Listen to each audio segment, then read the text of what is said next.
So, ito naman po ang aking ingredients ng beef tapa. Meron tayong half kilo beef sirloin, 1 tablespoon oil, 1½ tablespoon soy sauce, 1½ tablespoon salt, 1½ tablespoon brown sugar, and minced garlic and pepper po.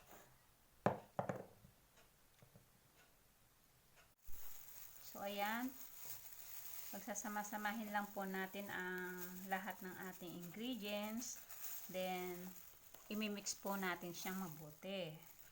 After po natin itong mamix, ibababad naman natin siya sa loob ng 1 hour.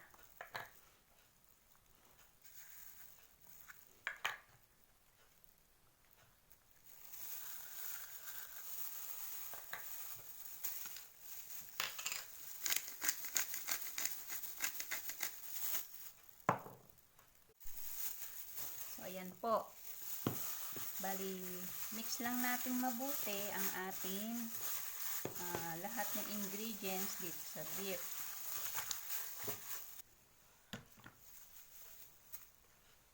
So, ito na po ang ating beef tapa.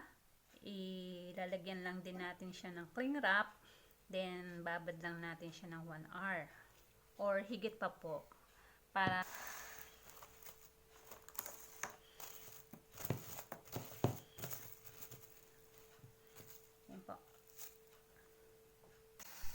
so, ito na po ang aking beef tapa. Ipiniprito ko na po ito.